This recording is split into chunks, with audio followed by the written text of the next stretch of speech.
ವೀಕ್ಷಕರೇ, ನಮ್ಮೊಂದಿಗಿದ್ದಾರೆ ಖ್ಯಾತ ಆಯುರ್ವೇದ ಹಾಗೂ ಆಹಾರ ತಜ್ಞರಾದಂಥ ಆದರ್ಶ್ ತಟ್ಪತಿಯವರು. ಬನ್ನಿ ಅವ್ರಿಗೆ ಸ್ವಾಗತ ಕೋರ್ತಾ ಇಂದಿನ ಕಾರ್ಯಕ್ರಮನ ಶುರು ಮಾಡೋಣ.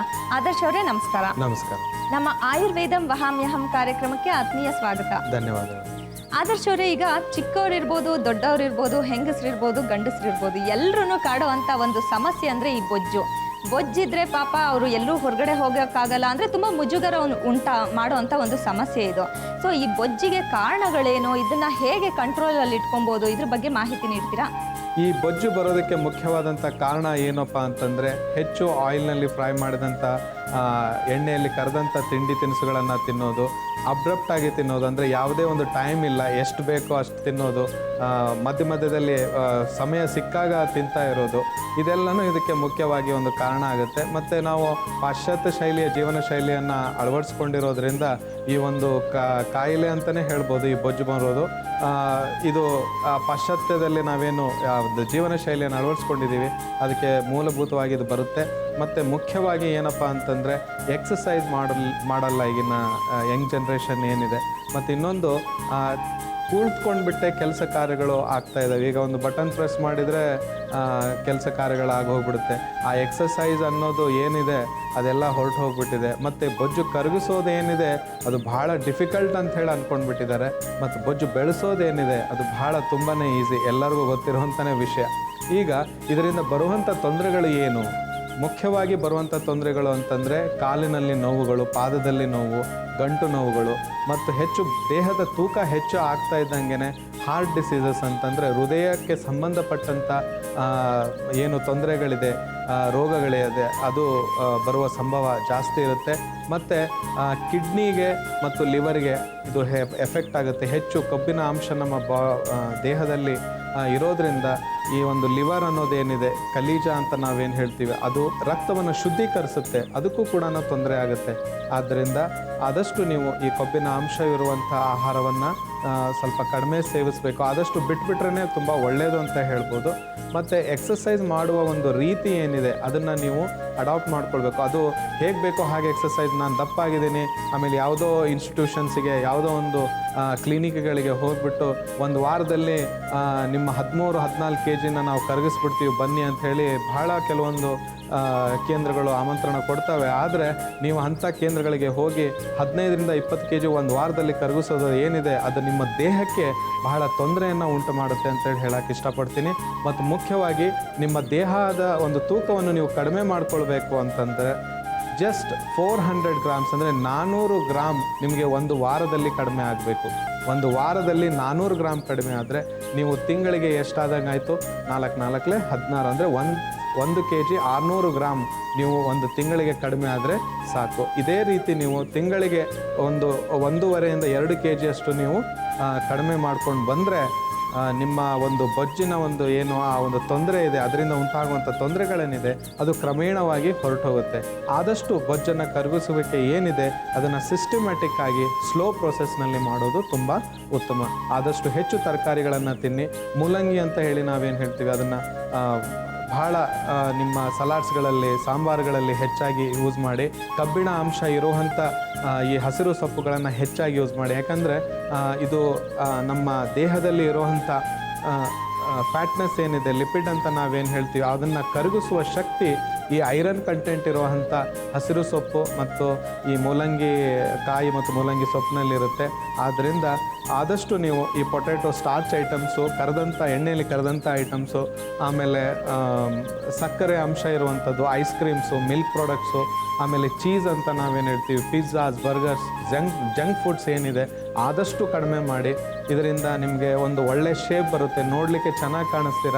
ಆ ಒಂದು ನೋಡಲಿಕ್ಕೆ ಚೆನ್ನಾಗಿ ಕಾಣಿಸ್ತೀವಿ ಅಂತಂದಾಗ ಒಂದು ಉಡುಪುಗಳನ್ನು ಕೂಡ ನಾವು ಚೆನ್ನಾಗಿ ಧರಿಸ್ತೀವಿ, ಸ್ಮಾರ್ಟಾಗಿ ಕಾಣಿಸ್ತೀವಿ, ನಮ್ಮಲ್ಲಿ ಕಾನ್ಫಿಡೆನ್ಸ್ ಲೆವೆಲ್ ಹೆಚ್ಚಾಗುತ್ತೆ. ಅದರಿಂದ ನಿಮ್ಮ ಕೆಲಸದಲ್ಲಿನೂ ನೀವು ಜವಾಬ್ದಾರಿಯನ್ನು ವಹಿಸ್ತೀರ ಮತ್ತು ನೀವು ಮಾಡುವಂಥ ಪ್ರತಿಯೊಂದು ಕೆಲಸ ಕಾರ್ಯಗಳಲ್ಲಿ ನಿಮಗೆ ಉತ್ಸಾಹ ಇರುತ್ತೆ. ಆದ್ದರಿಂದ ಒಬೆಸಿಟಿ ಇರೋರು ಸ್ವಲ್ಪ ಧ್ಯಾನ ವಹಿಸಿ ನಿಮ್ಮ ಆರೋಗ್ಯದ ಮೇಲೆ ಸ್ವಲ್ಪ ಕೇರ್ ತೊಗೊಂಡ್ರೆ ನೀವು ಸ್ಮಾರ್ಟಾಗಿ ಆ್ಯಂಡ್ ಎನರ್ಜೆಟಿಕ್ ಆಗಿ ನೀವು ಕೆಲಸ ಮಾಡ್ಬೋದು ಅಂತ ಹೇಳ್ಬೋದು. ಆದರ್ಶ್ ಅವರೇ, ತುಂಬ ಒಂದು ಒಳ್ಳೆ ಮಾಹಿತಿ ನೀಡಿದ್ರ ಆಹಾರ ಪದ್ಧತಿಯ ಬಗ್ಗೆ. ಈ ಬೊಜ್ಜನ್ನು ಕರಗಿಸ್ಲಿಕ್ಕೆ ಆಹಾರ ಪದ್ಧತಿ ಎಷ್ಟು ಮುಖ್ಯನೋ ಈ ವ್ಯಾಯಾಮ ಕ್ರಮ ಕೂಡ ಅಷ್ಟೇ ಮುಖ್ಯ ಅಲ್ವಾ? ಸೊ ಆ ವ್ಯಾಯಾಮ ಯಾವ ರೀತಿ ಮಾಡಬೇಕು ಈ ಬೊಜ್ಜನ್ನು ಕರಗಿಸ್ಬೇಕು ಅನ್ನೋ? ಈಗ ನೋಡಿ, ನಾನು ಆಹಾರ ಪದ್ಧತಿಯನ್ನು ಹೇಳ್ಕೊಟ್ಟೆ ಹೇಗೆ ಅಂತೇಳಿ. ಅವರು ಲಿಮಿಟೆಡ್ ಒಂದು ಬ್ಯಾಲೆನ್ಸ್ಡ್ ಫುಡ್ಡನ್ನು ತಗೊಳ್ಳೋದು. ಇನ್ನೊಂದು ಏನಪ್ಪ ಅಂತಂದರೆ, ಇವರು ವ್ಯಾಯಾಮದ ಬಗ್ಗೆ ನೀವು ಕೇಳಿದಾಗ ಈ ಸ್ವಲ್ಪ ರನ್ನಿಂಗ್ ಮಾಡುವಂಥ ಒಂದು ಅಭ್ಯಾಸ ಇಟ್ಕೊಳ್ಬೇಕು. ವಾಕಿಂಗ್ಗಿಂತ ರನ್ ಮಾಡೋದು, ಜಾಗಿಂಗ್ ಅಂತ ನಾವೇನು ಹೇಳ್ತೀವಿ, ಸ್ವಲ್ಪ ರನ್ ಮಾಡಬೇಕು, ಸ್ವೆಟ್ ಆಗಬೇಕು. ಇವರು ಆದಷ್ಟು ಇವರ ಮೈಯಲ್ಲಿರುವಂಥ ತೇವಾಂಶವನ್ನು ಇವರು ತೆಗೆದು ಹಾಕಬೇಕು. ಅದು ಬಹಳ ಮುಖ್ಯವಾಗಿ ವ್ಯಾಯಾಮದಲ್ಲಿ ನೀವು ನಿಗಾವನ್ನು ವಹಿಸಬೇಕು. ಮತ್ತು ನಿಮಗೆ ಹಾರ್ಟ್ ರಿಲೇಟೆಡ್ ಒಂದು ಟ್ರಬಲ್ಸ್ ಅಥವಾ ತೊಂದರೆಗಳೇನಾದರೂ ಇದ್ದರೆ ಅದು ಕೂಡ ನೀವು ಧ್ಯಾನವನ್ನು ವಹಿಸಿ.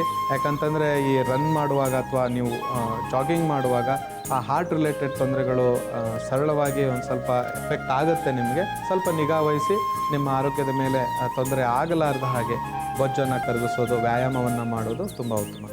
ವೀಕ್ಷಕರೇ, ಬೊಜ್ಜಿನ ಬಗ್ಗೆ ಮಾಹಿತಿಯನ್ನ ಪಡ್ಕೊಂಡ್ವಿ. ಈಗ ಬೊಜ್ಜನ್ನು ಕರಗಿಸ್ಲಿಕ್ಕೆ ಯಾರಿಗಿಷ್ಟ ಇರೋಲ್ಲ, ಎಲ್ರಿಗೂ ಇಷ್ಟ ಅಲ್ವಾ?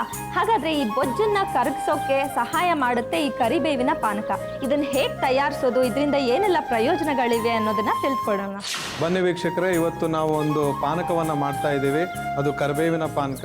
ಇದಕ್ಕೆ ಬೇಕಾಗಿರುವಂಥ ಇಂಗ್ರೀಡಿಯೆಂಟ್ಸ್ ಏನನ್ನೋದನ್ನು ನೋಟ್ ಮಾಡ್ಕೊಳ್ಳಿ. ಕರಿಬೇವಿನ ಸೊಪ್ಪು, ನಿಂಬೆಹಣ್ಣು ಮತ್ತು ಜೇನುತುಪ್ಪ. ಇದನ್ನು ಹೇಗೆ ಮಾಡಬೇಕು, ಇದರಿಂದ ಯಾವ ರೀತಿಯ ಒಂದು ಪ್ರಯೋಜನ ನಾವು ಪಡ್ಕೊಳ್ಬೋದು ಅನ್ನೋದನ್ನು ನೋಡೋಣ. ಮೊದಲಿಗೆ ಪಾತ್ರೆಯನ್ನು ಬಿಸಿ ಮಾಡಿ ಇದಕ್ಕೆ 1 ಗ್ಲಾಸ್ನಷ್ಟು ನೀರನ್ನು ಹಾಕ್ಕೊಳ್ಬೇಕು. ಗ್ಲಾಸ್ ಕುಡಿ.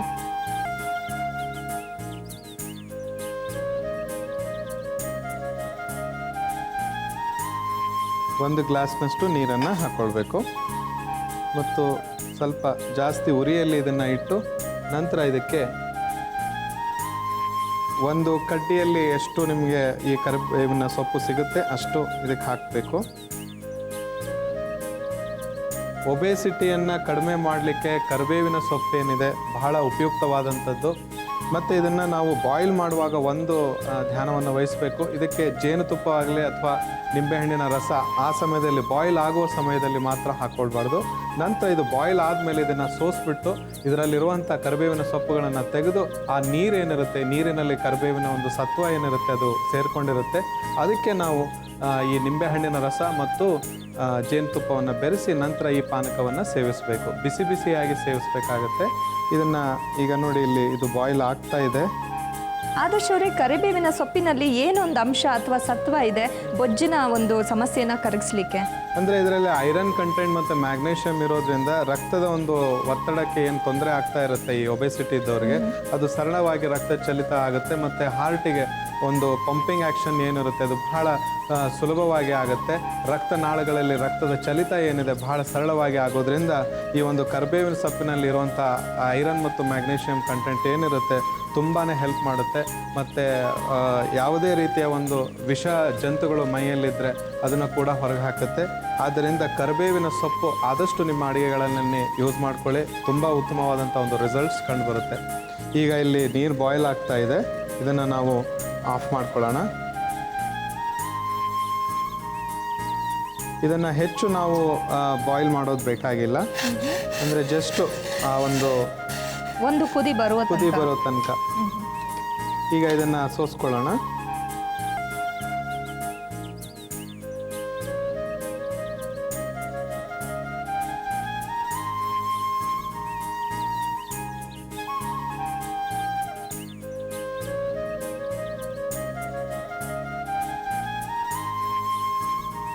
ಈ ಒಂದು ಕರಿಬೇವಿನ ಸತ್ವವುಳ್ಳಂತಹ ಈ ನೀರು ಏನಿದೆ ಇದು ತುಂಬ ಬಹಳ ಒಂದು ಮುಖ್ಯವಾದಂಥ ರೋಲ್ ವಹಿಸುತ್ತೆ ಈ ಬೊಜ್ಜು ಕರಗಿಸುವಿಕೆಯಲ್ಲಿ ಅಂತ ಹೇಳಿ ನಾನು ಹೇಳಿದ್ದೀನಿ. ಇದಕ್ಕೆ ಈಗ ನಾವು ನಿಂಬೆಹಣ್ಣಿನ ರಸ ಮತ್ತು ಜೇನುತುಪ್ಪವನ್ನು ಬೆರೆಸಬೇಕು.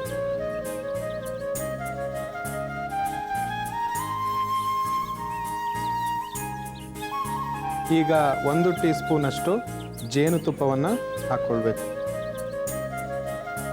ಹಾಕಿ ಇದನ್ನು ಮಿಕ್ಸ್ ಮಾಡಿಕೊಂಡು ನಂತರ ಇದಕ್ಕೆ ನಾವು ನಿಂಬೆಹಣ್ಣನ್ನು ರಸವನ್ನು ಒಂದು ಅರ್ಧ ನಿಂಬೆ ಹಣ್ಣನ್ನು ನಾವು ಹಿಂಡ್ಕೊಳ್ಬೇಕು.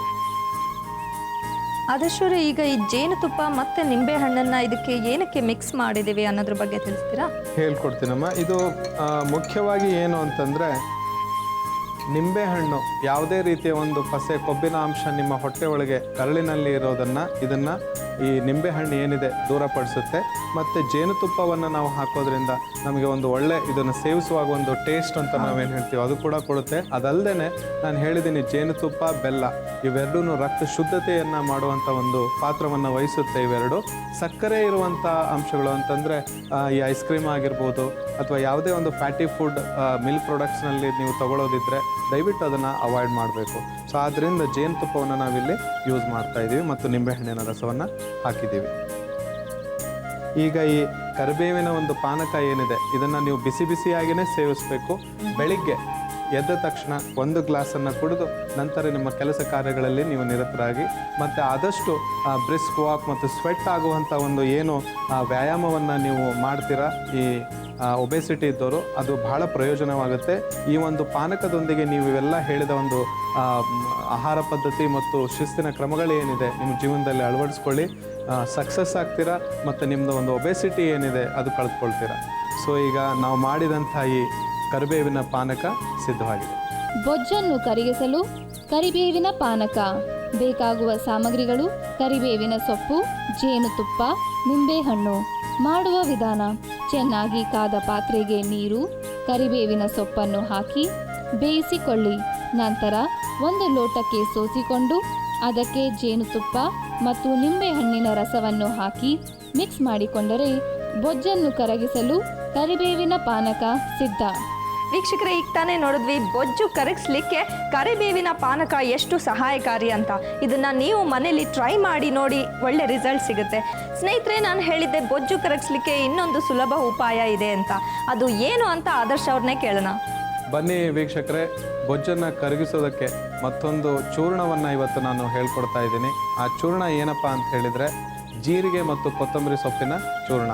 ಇದಕ್ಕೆ ಬೇಕಾಗಿರುವಂಥ ಇಂಗ್ರೀಡಿಯೆಂಟ್ಸ್ ಏನಂತ ಹೇಳಿ ಒಂದ್ಸರಿ ನೋಟ್ ಮಾಡ್ಕೊಳ್ಳಿ. ಜೀರಿಗೆ, ಓಮದ ಕಾಳು, ನಿಂಬೆಹಣ್ಣು, ಶುಂಠಿ, ಕಪ್ಪುಪ್ಪು ಮತ್ತು ಕೊತ್ತಂಬರಿ ಸೊಪ್ಪು, ಇವೆಲ್ಲ ಇದಕ್ಕೆ ಬೇಕಾಗಿರುವಂಥ ಇಂಗ್ರೀಡಿಯೆಂಟ್ಸ್. ಇದನ್ನು ಏನು ಮಾಡೋದು, ಹೇಗೆ ಮಾಡೋದಂತ ನೋಡೋಣ. ಮೊದಲಿಗೆ 1 ಟೀ ಸ್ಪೂನಷ್ಟು ಜೀರಿಗೆ ನಾವು ಇದನ್ನು ಜಜ್ಕೊಳ್ಬೇಕಾಗತ್ತೆ. ಅರ್ಧ ಟೀ ಸ್ಪೂನಷ್ಟು ಓಂ ಕಾಳು,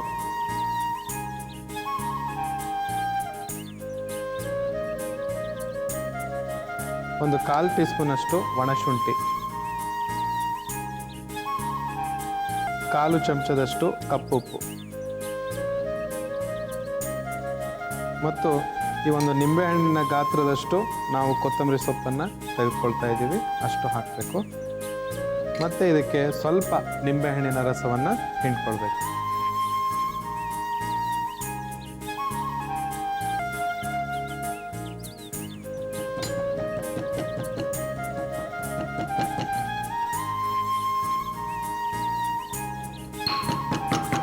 ಈ ಒಂದು ನೀವೇನು ಜಜ್ತಾ ಇದ್ದೀರಾ ಈಗ, ಇದು ಜಾಸ್ತಿ ಪೇಸ್ಟ್ ಆಗ್ಬೇಕಂತ ಹೇಳಿದ್ರೆ ಸ್ವಲ್ಪ ಪೇಸ್ಟ್ ರಫ್ ಇದ್ರೂ ಓಕೆ. ಇದು ತಿನ್ನಲಿಕ್ಕೆ ಭಾಳ ಟೇಸ್ಟ್ ಆಗಿರುತ್ತೆ ಕಿರಣ್ಮಯಿ ಅವರೇ. ಮತ್ತು ಈ ಬೊಜ್ಜು ಕರಗಿಸುವಿಕೆ ಏನಿದೆ ಇದು ಅದಕ್ಕೆ ಒಂದು ಸೊಲ್ಯೂಷನ್ ಅಲ್ಲ ಅಂತ ಹೇಳ್ತೀನಿ ನಾನು. ಏಕಂತಂದರೆ ಇದು ನಿಮಗೆ ಜೀರ್ಣ, ಈ ಬೊಜ್ಜು ಇರೋರಿಗೆ ಸ್ವಲ್ಪ ಕಾನ್ಸ್ಟಿಪೇಷನ್ ಮತ್ತು ಮಲಬದ್ಧತೆ ಅಂತ ಪ್ರಾಬ್ಲಮ್ಸ್ಗಳಿರುತ್ತೆ. ಅದಕ್ಕೆ ಇದೊಂದು ಸೊಲ್ಯೂಷನ್ ಅಂತ ಹೇಳಿ ನಾವು ಹೇಳ್ಬೋದು. ಆ ಒಂದು ಮಲಬದ್ಧತೆ ಹೋಯಿತು ಅಂತಂದರೆ ಇವರಲ್ಲಿ ಆ ಜೀರ್ಣಶಕ್ತಿ ಚೆನ್ನಾಗಾಗುತ್ತೆ ಮತ್ತು ಕೊಬ್ಬನ್ನು ಕರಗಿಸುವ ಒಂದು ಸರಳವಾದ ವಿಧಾನ ಹುಡ್ಕೊಂಡು ಬಂದಂಗೆ ಆಗುತ್ತೆ ಅಂತೇಳಿ ಹೇಳ್ಬೋದು. ಈಗ ಇದು ಟೇಸ್ಟ್ ಆಗಿದೆ ಕಿರಣ್ಮಯಿ ಅವರೇ.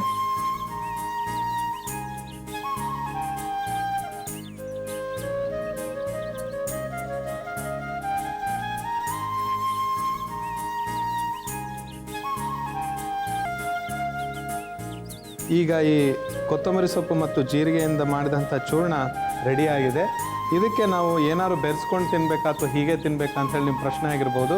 ಏನೂ ಬೆರೆಸ್ಕೊಂಡು ತಿನ್ನಬೇಕಾಗಿಲ್ಲ. ಇದನ್ನೇ ಡೈರೆಕ್ಟಾಗಿ 1 ಟೀ ಸ್ಪೂನು ಅಥವಾ 2 ಟೀ ಸ್ಪೂನ್ ಕೂಡ ನೀವು ಇದನ್ನು ಸೇವಿಸ್ಬೋದು. ಮಧ್ಯಾಹ್ನದ ಊಟ ಆದ ನಂತರ ಮತ್ತು ರಾತ್ರಿ ಊಟ ಆದ ನಂತರ ನೀವು ಇದನ್ನು ಸೇವಿಸಬೇಕು. 2 ಟೀ ಸ್ಪೂನಷ್ಟು ತೆಗೆದುಕೊಂಡು ಇದನ್ನು ಚೆನ್ನಾಗಿ ಅಗೆದು ನೀವು ತಿಂದು ನಂತರ 1 ಗ್ಲಾಸ್ ನೀರನ್ನು ಕುಡಿಯುವ ಒಂದು ಅಭ್ಯಾಸವನ್ನು ನೀವು ಮಾಡಿಕೊಂಡ್ರೆ ಭಾಳ ಒಳ್ಳೆ ಜೀರ್ಣ ಆಗುತ್ತೆ ಮತ್ತು ನಿಮ್ಮ ಕೊಬ್ಬಿನ ಅಂಶ ನಿಮ್ಮ ದೇಹದಲ್ಲಿ ಏನಿದೆ ಅದು ಕೂಡ ಮಾಯವಾಗುತ್ತೆ ಅಂತ ಹೇಳ್ಬೋದು. ಬಹಳ ಉತ್ತಮವಾದಂಥ ಒಂದು ರಿಸಲ್ಟ್, ಒಂದು ಫಲಿತಾಂಶ ಈ ಒಂದು ಚೂರ್ಣ ಕೊಡುತ್ತೆ ಅಂತ ಹೇಳ್ಬೋದು. ಬೊಜ್ಜನ್ನು ಕರಗಿಸಲು ಜೀರಿಗೆ ಮತ್ತು ಕೊತ್ತಂಬರಿ ಸೊಪ್ಪಿನ ಚೂರ್ಣ. ಬೇಕಾಗುವ ಸಾಮಗ್ರಿಗಳು: ಜೀರಿಗೆ, ಓಂಕಾಳು, ಒಣಶುಂಠಿ, ಕಪ್ಪುಪ್ಪು, ಕೊತ್ತಂಬರಿ ಸೊಪ್ಪು, ನಿಂಬೆಹಣ್ಣು. ಮಾಡುವ ವಿಧಾನ: ಕುಟಾಣಿಗೆ ಜೀರಿಗೆ, ಓಂಕಾಳು, ಒಣಶುಂಠಿ, ಕಪ್ಪುಪ್ಪು, ಕೊತ್ತಂಬರಿ ಸೊಪ್ಪು ಮತ್ತು ನಿಂಬೆಹಣ್ಣಿನ ರಸವನ್ನು ಹಿಂಡಿ ಕುಟ್ಟಿಕೊಳ್ಳಿ. ನಂತರ ಒಂದು ಬಟ್ಟಲಿಗೆ ಹಾಕಿಕೊಂಡರೆ ಬೊಜ್ಜನ್ನು ಕರಗಿಸಲು ಜೀರಿಗೆ ಮತ್ತು ಕೊತ್ತಂಬರಿ ಸೊಪ್ಪಿನ ಚೂರ್ಣ ಸಿದ್ಧ.